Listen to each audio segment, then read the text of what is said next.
అల్లూరు జిల్లా రంపచోడవరం నియోజకవర్గం దేవీపట్నం మండలం ఇందుకూరు పంచాయతీ పెద్దభీంపల్లి గ్రామంలో ఆంధ్రప్రదేశ్ రాష్ట్ర ముఖ్యమంత్రి నారా చంద్రబాబు నాయుడు, ఉప ముఖ్యమంత్రి కొణిదెల పవన్ కళ్యాణ్, అదేవిధంగా రంపచోడవరం నియోజకవర్గం శాసన సభ్యురాలు మిరియాల శిరీషాదేవి విజయభాస్కర్ ఆదేశాల మేరకు ఎన్టీఆర్ భరోసా పింఛన్ కార్యక్రమం చేపట్టడం జరిగింది. ముందుగా టీడీపీ నాయకులు మరియు పింఛన్దారుల సమక్షంలో చంద్రబాబు నాయుడు మరియు పవన్ కళ్యాణ్ ఫోటోలకు పాలాభిషేకం చేసి పింఛన్ల కార్యక్రమం ప్రారంభించడం జరిగింది.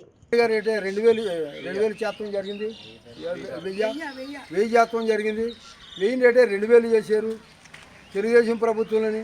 ఈ మళ్ళీ తర్వాత జగన్మోహన్ రెడ్డి 3000 చేస్తానని అలాగే 5 సంవత్సరాలు 200 పెంచుకుంటే అలాగే అయితే 5 సంవత్సరాల లోపల అయితే 3000 ఇవ్వటం జరిగింది. అయినా ఇప్పుడు ఒకేసారి చంద్రబాబు నాయుడు గారు 4000 రూపాయలు చేతం జరిగింది. అయితే ప్రతి ఒక్క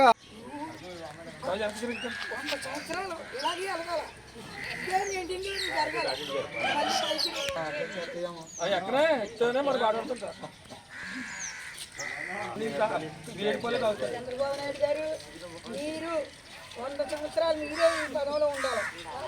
కాంగ్రెస్ ఇంకా రాకూడదు.